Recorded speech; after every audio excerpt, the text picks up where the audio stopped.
Hi అండి, welcome to Sam Ramya's kitchen and blogs. అందరు బాగున్నారా? మేము కూడా చాలా బాగున్నాము. ఈరోజు వీడియో ఏంటంటే చెన్నైలోనే చిన్నపిల్లలకి సైన్స్ మ్యూజియం అన్నమాట. చిన్నపిల్లలకి చాలా బాగుంటుంది. ఒకసారి చూడండి ఇక్కడ ఎలా ఉంది ఏంటి అనేది చూపిస్తాను. ఇప్పుడు మనము వివిధ రాష్ట్రాల వాళ్ళు వేసుకునేటటువంటి కల్చరల్ డ్రెస్సులు ఏ విధంగా ఉంటాయనేది చూద్దాము. ఇది వచ్చేసి తమిళనాడు కల్చరల్ డ్రెస్ అన్నమాట. ఇది కేరళ మరియు ఆంధ్రప్రదేశ్ డ్రెస్ కోడింగ్. వాళ్ళు ఎట్లా వేసుకుంటారు డ్రెస్సులు అనేది.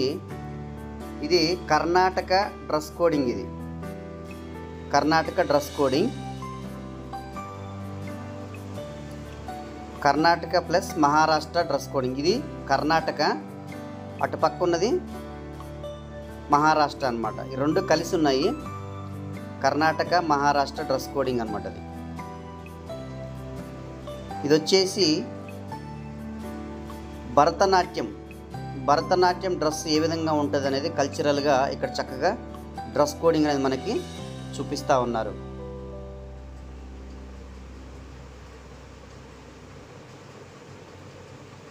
ఇది వచ్చేసి మనకి కథాకళి డ్రెస్సు. ఇక్కడ చెన్నైలో కూడా కథాకళి డ్రెస్ వేసుకొని నాట్యాలు చాలామంది బాగా చేస్తారు, చాలా ఫెస్టివల్స్కి. ఇది కూడా చాలా బాగుంటుంది. ఇది కథక్ కూచిపూడి డ్రెస్ ఇక్కడ మనకి కనపడతా ఉన్నాయి. కూచిపూడి డ్రెస్. ఇది కూచిపూడి నాట్యం, కథాకళి డ్రెస్ కోడింగ్ ఇదంతా కూడా మనకి కనపడుతుంది. ఇది భరతనాట్యం డ్రెస్ కోడింగ్ ఇందా చూసాం కదా. Kathakali dress coding. ఇది కూచిపూడి డ్రెస్ కోడింగ్. ఇది చెన్నైలోని ఎగ్మోర్ చిల్డ్రన్ సైన్స్ మ్యూజియం. ఇది ఓవరాల్గా వరల్డ్లో ఉన్నటువంటి కంట్రీస్ వాటి యొక్క ఫ్లాగ్స్ అన్నమాట. ఇవి మా పాపను అడిగాము ఎక్కడుంది ఇండియా అని. చూపిస్తూ ఉంది చూడండి, అది అక్కడ ఉంది అని కరెక్ట్గా చెప్పింది. ఈ విధంగా చిన్నపిల్లలకి చాలా, ఇది ఒక రకంగా చెప్పాలంటే వాళ్ళని ఇక్కడికి తీసుకెళ్తే చాలా రకాలుగా నాలెడ్జి వాళ్ళకి వస్తుందన్నమాట. ఇక్కడ మరలా వివిధ రాష్ట్రాల డ్రెస్ కోడింగ్ చూపిస్తూ ఉన్నారు. అటు పక్కదేమో ఒరిస్సా, ఇదేమో మధ్యప్రదేశ్. స్టార్టింగ్దేమో ఒరిస్సాది, మధ్యప్రదేశ్ది. ఇక్కడ ఆది మానవులు ఏ విధంగా జీవించారు, వాళ్ళు వాడినటువంటి వస్తువులు ఏమేమిటి అనేది ఇక్కడ చక్కగా వివరించడం జరిగింది. తర్వాత ఆది మానవులు వాళ్ళు నిప్పు ఎలా తయారు చేసుకున్నారు, తర్వాత వాళ్ళు ఏ విధంగా ఆహారాన్ని వండుకున్నారు, ఏ విధంగా వేటాడారు అనేది ఇక్కడ పిక్చర్స్తో చాలా మంచిగా వివరించడం జరిగిందనమాట. ఇది ఖచ్చితంగా చిన్నపిల్లలకి తెలియాలి. వాళ్ళకి తెలిస్తేనే వాళ్ళ యొక్క చరిత్ర గురించి బాగా అర్థమవుతుంది. కాబట్టి ఈ పిక్చర్స్తో వాళ్ళకి బాగా నాలెడ్జ్ అనేది ఇంప్రూవ్ అవుతుంది. ఖచ్చితంగా లైఫ్లో చిన్నపిల్లల్ని ఇట్లాంటి మ్యూజియంస్కి ఖచ్చితంగా మనం తీసుకెళ్ళాలి. ఇక్కడ మనకి గుజరాత్ తర్వాత రాజస్థాన్లో ఉన్నటువంటి కల్చరల్ డ్రెస్సులు మనకి ఇక్కడ కనబడతా ఉన్నాయి. తర్వాత మనకి వెస్ట్ బెంగాల్ డ్రెస్ కోడింగ్. ఇది దీన్ని కూడా మనం చక్కగా చూడొచ్చు. తర్వాత ఇది Uttar Pradesh dress coding, cultural dress అనమాట. వాళ్ళు అక్కడ ఏ విధంగా డ్రెస్ కోడింగ్ ఉంటుంది అనేది ఇక్కడ చిన్నపిల్లలకి చక్కగా అర్థమవుతుంది అనమాట. హిమాచల్ ప్రదేశ్, పంజాబ్ ఇక్కడ మనకు కొన్ని కనబడతా ఉన్నాయి. ఇది హిమాచల్ ప్రదేశ్లో ఉన్నటువంటి వాళ్ళు ధరించుకునేది. ఇది పంజాబ్ వాళ్ళు ధరించుకునేటటువంటి కల్చరల్ డ్రెస్ అన్నమాట. ఇది కాశ్మీర్ వాళ్ళు ధరించుకునేటటువంటి డ్రెస్ అన్నమాట. కాబట్టి ఈ రకంగా మనం చూడవచ్చు. నాగాలాండ్ డ్రెస్. ఇది నాగాలాండ్లో ఉన్నటువంటి వాళ్ళు ఏ విధంగా డ్రెస్ వేసుకుంటారు అనేది కూడా ఇక్కడ మనకు చక్కగా చెప్పబడుతుంది. ఇది అస్సాంలో ఉన్నటువంటి వాళ్ళు వేసుకునేటటువంటి డ్రెస్ కోడింగ్ అనమాట. అస్సాంలో వాళ్ళు ఎట్లా డ్రెస్ వేసుకుంటారు, మిజోరాము, నేపాల్, తర్వాత మయన్మార్, ఇట్లా రకరకాలుగా మనకి డ్రెస్ కోడింగ్లు అనేవి చక్కగా మనకి కనబడతాయి. ఈ విధంగా పిల్లలు చూస్తే ఓకే పలానా వాళ్ళని చూడంగానే ఓకే వీళ్ళు పలానా రాష్ట్రానికి చెందినవారు అనేది ఒక చక్కగా అర్థమవుతుంది. సింగపూర్ వాళ్ళు వేసుకునేది, ఇది చైనా వాళ్ళు వేసుకునేటటువంటి డ్రెస్ కోడింగ్ కూడా ఇక్కడ కొన్ని దేశాల వాళ్ళు వేసుకునే డ్రెస్ కోడింగ్ కూడా మనకి చక్కగా చూపించడం జరుగుతూ ఉందన్నమాట. చైనా, సింగపూర్ వాళ్ళు వేసుకునేటటువంటి డ్రెస్సులు కూడా మనం ఇప్పటికి చూసాము. అయితే ఇప్పుడు ఇంకా కొన్ని రాష్ట్రాల వాళ్ళు, దేశాల వాళ్ళ డ్రెస్సులు వస్తాను. ఇది జపాన్ వారు వేసుకునేటటువంటి డ్రెస్ కోడింగ్ ఎట్లా ఉంది, తర్వాత ఇది సింగపూర్ వాళ్ళు వేసుకునేటువంటి డ్రెస్ కోడింగ్ ఎట్లా ఉంది అనేది కూడా ఇక్కడ మనకి చాలా మంచిగా చూపిస్తూ ఉన్నారు. ప్రపంచంలో ఉన్నటువంటి వివిధ దేశాల ప్రజలు ఏ విధంగా కల్చరల్ డ్రెస్ వేసుకుంటారు అనేది కూడా ఇక్కడ కొన్ని మనకి చూపించబడతా ఉన్నాయి.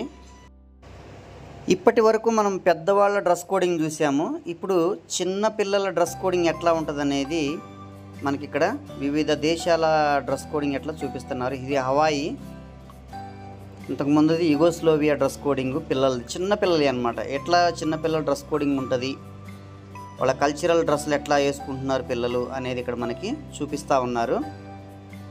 ఇది కూడా చూడండి, భలే ఉన్నాయి అసలు చిన్నపిల్లల డ్రెస్సులు, వాళ్ళ బొమ్మలు కానీ డ్రెస్ కోడింగ్ ఎట్లా ఉందనేది చాలా మంచిగా చూపిస్తూ ఉన్నారు. ఇది యూరోపియన్ కంట్రీస్ అనమాట.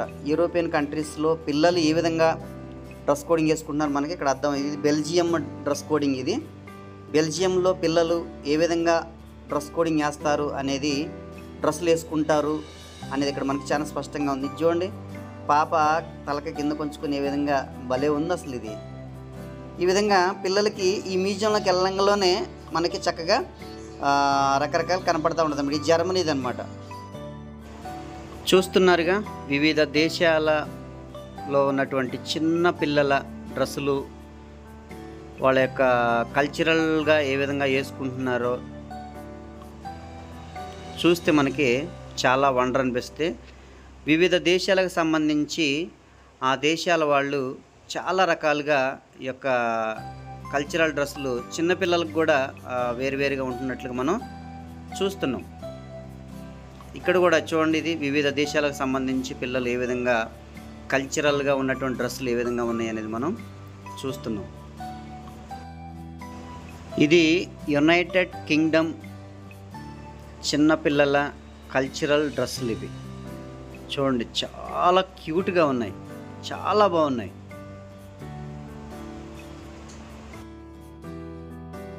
ఇక ఇక్కడ నుంచి చిన్న పిల్లలు వేసినటువంటి ఆర్ట్ అంటే బొమ్మలు వాళ్ళు ఏ విధంగా వేస్తే బాగుంటుంది, ఇవన్నీ కూడా కాగితాలతో, తర్వాత రకరకాల చెట్లు ఆకులతో చేసినటువంటి పువ్వులు కానీ, వస్తువులు కానీ, తర్వాత బొమ్మలు కానీ అన్నీ కూడా ఈ విధంగా ఉన్నాయన్నమాట.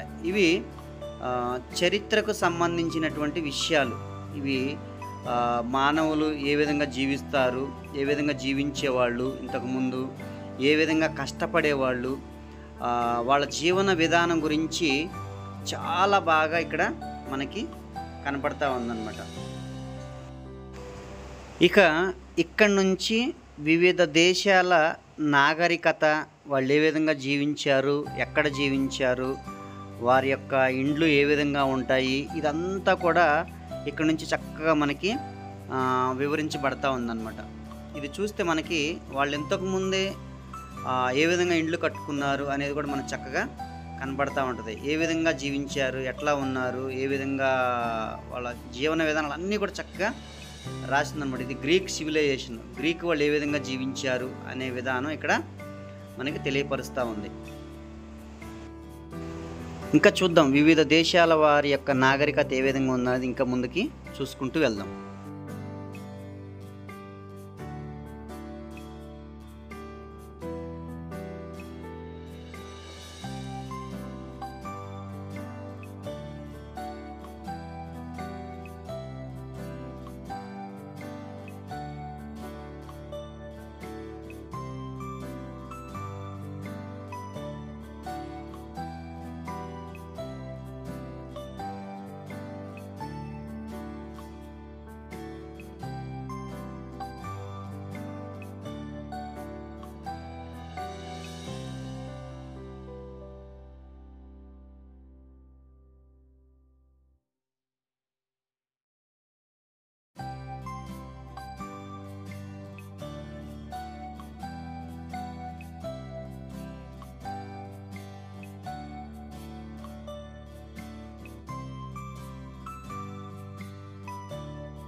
ఇక ఇక్కడ ప్రింటింగ్ మిషన్ ఇది. ఈ ప్రింటింగ్ ఏ విధంగా చేసేవాళ్ళు అనేది ఇక్కడ మనకి చక్కగా తెలియపరచబడతా ఉంది. ఇది ఆకాశంలో గ్యాలాక్సీ గురించి, అంటే ఆకాశంలో ఉన్నటువంటి నక్షత్రాలు, సూర్యుడు, చంద్రుడు, ఇవన్నీ కూడా, భూమి, ఇవన్నీ కూడా ఏ విధంగా తిరుగుతున్నాయి, వాటి కక్ష ఏంటి, ఈ విధంగా చక్కగా మనకి గ్లోబ్ గురించి వివరిస్తూ ఉన్నారు. ఇదంతా కూడా భూమి ఏంటి, భూమి యొక్క విశిష్టత, భూమిలో దొరికే రాళ్ళు, చాలా రకాలుగా చిన్నపిల్లలకి ఇది ఉపయోగపడిద్దండి. ఒక్కసారి అయినా మీరు ప్రయత్నం, ఒకవేళ మీకు దగ్గరలో ఉంటే ఖచ్చితంగా విజిట్ చేయండి. ఇది చిన్నపిల్లలకి చాలా యూస్ఫుల్ అయింది. ఇంతకుముందు ఉన్నటువంటి జంతువులు, భూమి మీద ఏమేం జంతువులు ఉన్నాయి, ఇవి ఎందుకు అంతరించిపోయినాయి అనే విషయాలు కూడా ఇక్కడ చక్కగా రాశారు. ఇక్కడ మనకి భూమి మీద అంటే పాతకాలంలో చాలా రకాలుగా పెద్ద పెద్ద జంతువులు ఉండేవి కదా, అవి కూడా ఇక్కడ వీళ్ళు చక్కగా ఏర్పాటు చేసి మనకి చూపించడం జరుగుతుంది. చిన్నపిల్లలు ఇవి చూస్తే ఓకే ఇవి లేవు కదా ఇప్పుడు అనేది ఒక ఐడియా వస్తుంది అనమాట. ఖచ్చితంగా అయితే మీరు తీసుకెళ్ళండి. ఇది ఇక్కడ కూడా ఇదంతా కూడా సముద్రంలో దొరికేటటువంటి ఆకులు కానీ ఇవన్నీ కూడా ఉన్నాయి. యానిమల్స్ అనమాట. సముద్రంలో దొరికే ఆక్టోపస్ కానీ, ఇవి మొక్కలు కానీ, స్టార్ ఫిష్ కానీ, ఏంటది క్రాబ్ కానీ, ఫిష్ కానీ, స్కార్పియో కానీ, కట్లపాము, ఇది పాలపిట్ట, ఉడుత, ఇవన్నీ కూడా బొమ్మలు భలే ఉన్నాయి. ఇవన్నీ కూడా ఒరిజినల్యే. వీళ్ళు ఏంటంటే చనిపోయిన తర్వాత వీటిని చక్కగా డ్రై చేసి ఇక్కడ మనకి చూపిస్తూ ఉన్నారు. చాలా చాలా బాగుంది. ఒక్కసారి అయినా వీలుంటే మీ పిల్లల్ని ఇక్కడికి తీసుకెళ్ళండి. వాళ్ళకి మెమరీస్గా ఇవి గుర్తుండిపోతాయి అన్నమాట. ఇంకా ఇక్కడ కొన్నిటి గురించి చక్కగా వివరించబడ్డాయి.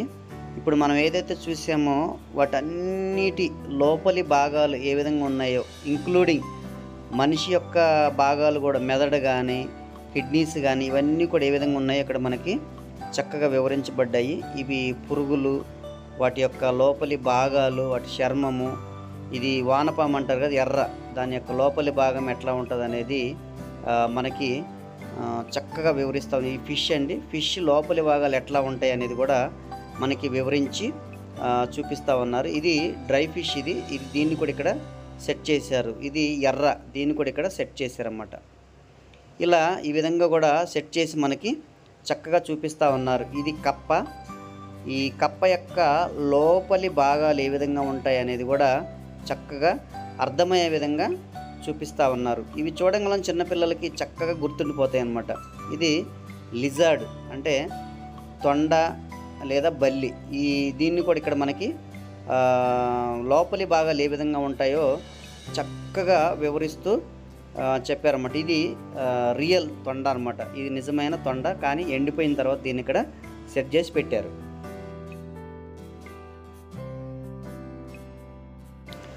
ఇక్కడ చూస్తే మనకి పావురం, పిజియోన్ పావురం కూడా ఇది చనిపోయిన తర్వాత ఎండబెట్టి ఇక్కడ చక్కగా మనకి వివరించారు.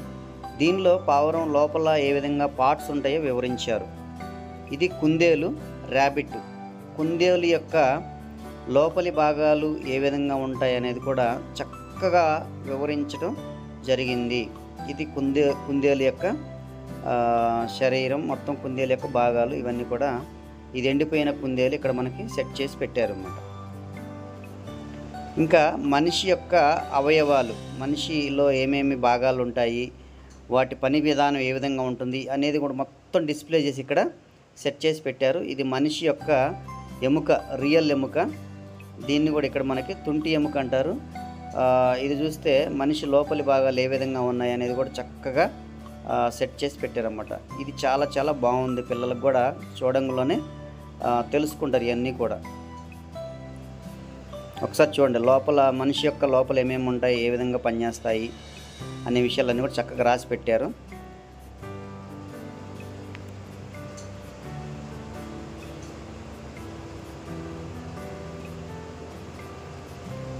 హార్ట్, ఇది బ్రెయిన్, చెవి, ఇది కన్ను, అటు పక్కన ఎంట్రుకలు, ఇది చర్మం, ఇది ఎంట్రుకలు, అది నాలుక. ఈ విధంగా మనకి సెట్ చేసి పెట్టారు. ఇక్కడ నుంచి మళ్ళా మనకి మన యొక్క విశ్వం అంటే ఆకాశంలో ఉన్నటువంటి ఆ నక్షత్రాలు, సూర్యుడు, చంద్రుడు అన్నిటి గురించి చక్కగా క్లుప్తంగా వివరించారు. ఇక్కడ మనకి పిల్లలు స్పెండ్ చేయగలిగితే పొద్దున్నే వెళ్తే సాయంత్రం వరకు అక్కడే అన్నీ చదువుకొని చక్కగా నీట్గా అర్థం చేసుకొని వస్తే వాళ్ళు చదివేటప్పుడు చాలా ఈజీగా వాళ్ళకి మెమరబుల్గా గుర్తుండిపోతాయి అన్నమాట. కాబట్టి ఒకవేళ మీకు దగ్గరలో ఏదన్నా ఇటువంటి సైన్స్ మ్యూజియం ఉంటే వెళ్తారని నేను ఒక సలహా మీకు ఇస్తున్నాను. దయచేసి ఏమనుకోవద్దు, చెప్తున్నానని. చిన్నపిల్లల్ని ఇటువంటి ప్లేసెస్కి తీసుకెళ్ళండి.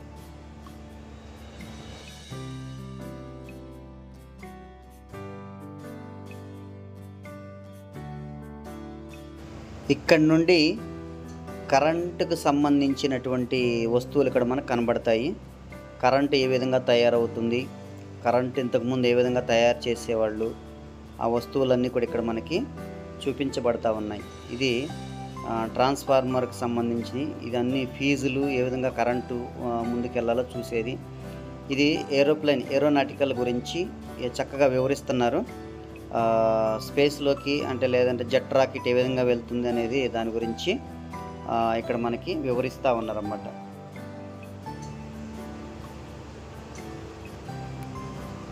తర్వాత ఇది స్పేస్ అన్నమాట. అంటే ఇది ఒక రకంగా స్పేస్ సెంటర్, అంటే రాకెట్ని ఏ విధంగా పంపిస్తారు అనేది మనకు చూస్తే ఇక్కడ శ్రీహరికోట మనకు దగ్గరలో ఉంది. శ్రీహరికోట అనమాట. ఓకే, ఇది పూర్తిగా చిల్డ్రన్ సైన్స్ మ్యూజియం. వీళ్ళందరూ బయటకు వచ్చి నా కోసం చూస్తూ ఉన్నారు. అక్కడ తిరగలేక చూడండి, ఒక్కొక్కళ్ళ ముఖాలు మాడిపోయినాయి. ఇది చూస్తే మ్యూజియం స్టార్టింగ్లో ఇది ఉంటుందన్నమాట. ఇదేంటంటే ఏ విధంగా కరెంటు తయారవుతుంది, ఏ విధంగా కరెంటు పోతుంది, ఆ మోటార్ అన్నమాట కింద ఉంది, కరెంట్ ఎట్లా వస్తుంది, ఎక్కడి నుంచి ఎక్కడి వరకు వస్తుంది, ఇదంతా కూడా చక్కగా ఇక్కడ వీళ్ళు ఎక్స్ప్లెయిన్ చేస్తూ ఉన్నారు. కాబట్టి దీన్ని కూడా చూసి పిల్లలు చాలా ఎంజాయ్ చేశారు. అక్కడ స్విచ్లు ఉన్నాయి, స్విచ్లు నొక్కితే దానికి సంబంధించి అయిపోద్ది అనమాట. సో అందరూ బయటకు వచ్చారు. ఇది బయట వాతావరణం. కాబట్టి చివరి వరకు చూసినందుకు ధన్యవాదాలు. Thanks for watching.